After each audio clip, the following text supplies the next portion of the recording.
Workers union Visakha జిల్లా అధ్యక్షుడు.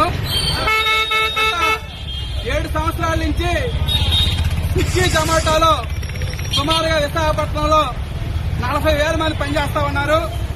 గత సంవత్సరం నవంబర్ వరకు కిలోమీటర్ 12 రూపాయలు నుంచి 10 రూపాయల వరకు ఇచ్చేవారు. ఇప్పుడు దాన్ని కాస్త 5 రూపాయల నుంచి 7 రూపాయలు మాత్రమే ఇస్తా ఉన్నారు.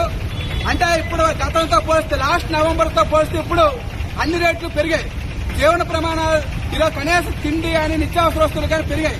పెట్రోల్ ధరలు రకంగా పెరిగాయి. పెరిగితే ఈరోజు పక్కన రేట్లు పెంచడం మానేసి ఈరోజు తగ్గిస్తా ఉన్నారు. రెండోది, గతంలో ఇచ్చినట్లు ఈరోజు బోనస్ ఇచ్చేవారు. రెయిన్ పెడితే రెయిన్ సంచి ఇచ్చేవారు. ఇవేమీ ఇవ్వట్లేదు. ఒకప్పుడు 2,000 రూపాయలు ఈరోజు రోజు సంపాదిస్తే 8 గంటలు పనిచేస్తే ఈ రోజు 8 గంటలు కాదు కదా 24 గంటలు పనిచేసినా సరే 500 కూడా వచ్చే పరిస్థితి లేదు.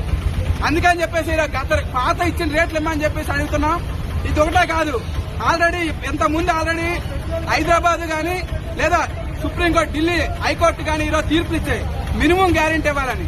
ఆ రకంగా 8 గంటలకైనా ఆన్లైన్లో ఉంటే మినిమం గ్యారెంటీ ఇవ్వాలని చెప్పేసి దాన్ని కూడా అమలు చేయట్లేదు.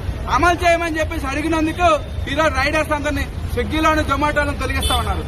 కాబట్టి ఎవరికైనా తొలగించాలంటే నామ్స్ ప్రకారం తొలగించాలి. ఆ రకంగా కాకుండా ఎవరైతే సమస్యలు అడుగుతున్నారో వాళ్ళు తొలగిస్తా ఉన్నారు.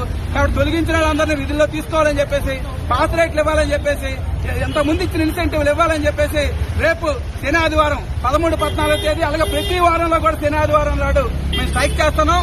ఈ స్ట్రైక్ కి కస్టమర్స్ కూడా మాకు మద్దతు ఇవ్వాలని చెప్పేసి, ఎందుకంటే ఈ రోజు కస్టమర్స్ మీద కూడా ఈ రోజు భారాలు వేస్తా ఉన్నారు. వడ్ల మీద ఒక 30% వసూలు చేస్తా ఉన్నారు. కస్టమర్స్ దగ్గర 20 రూపాయల నుంచి